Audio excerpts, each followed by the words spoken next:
Hello and welcome to An Old Man Watches, and today I'm going to be talking about the 2004 animated fantasy film Howl's Moving Castle. And in this film we meet Sophie, and Sophie lives a quiet life. She looks after her father's hat shop, and she considers herself the plain and practical one in her family. She's content to stay in the background and leave her more glamorous sister to pursue a socially active life. But things are about to get a whole lot more interesting and complicated for Sophie. She may be sort of the quiet one, but she's not a pushover. And when a visitor comes to her shop after closing time, she refuses to serve them, as is her right. Unfortunately for Sophie, this customer is the Wicked Witch of the Waste, who in response curses Sophie to become an old woman. Leaving her home, Sophie encounters a living scarecrow who leads her to the eponymous moving castle, which you can see pictured on your screen, striding beetle-like across the land.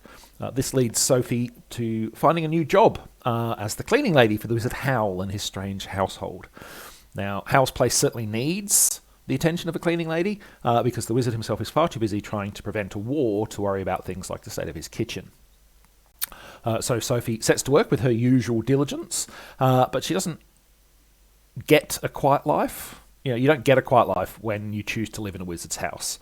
She's going to need to learn a few lessons about herself, and incidentally and quite literally mend Howl's heart in the process, or things could get very, very bad indeed.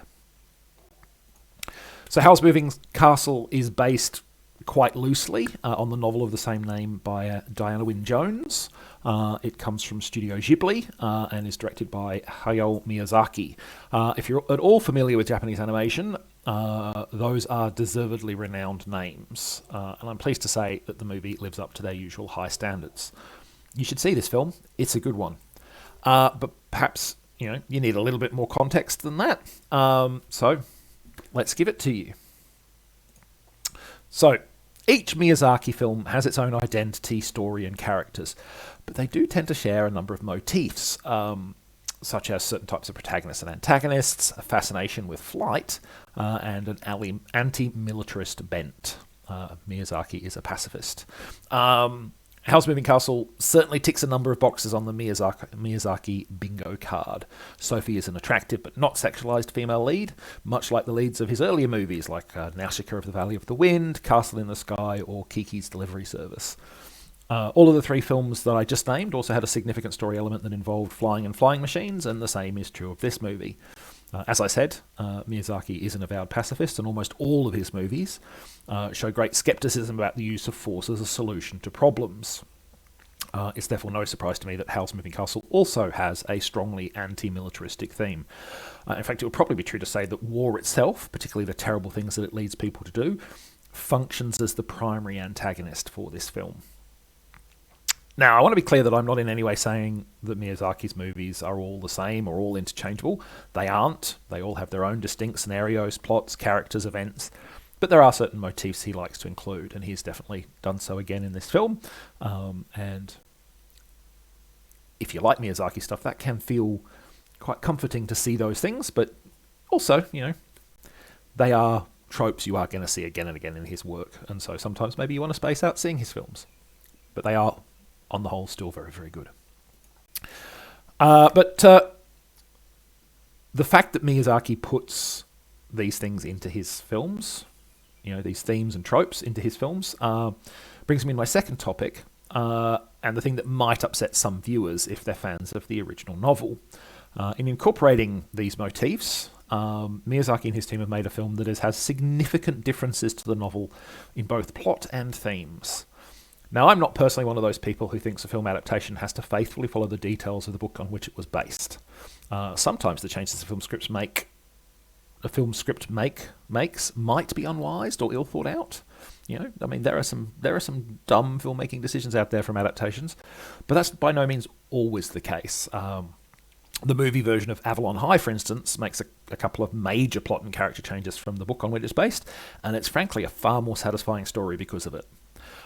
With Howl's Moving Castle, the changes are arguably both more and less profound than those in Avalon High. The characters' roles are not quite so significantly impacted, but a lot more specific elements are touched overall.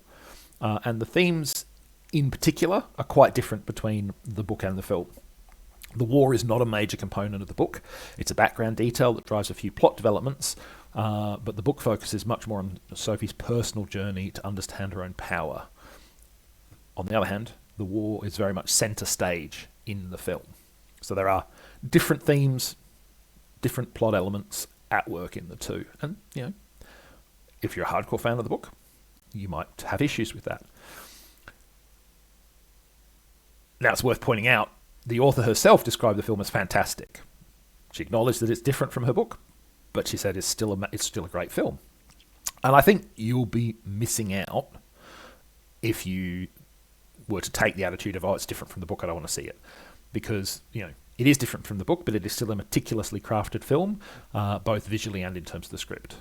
On the visual side, we have Ghibli's usual smooth, clean animation and lovely character designs, both human and otherwise.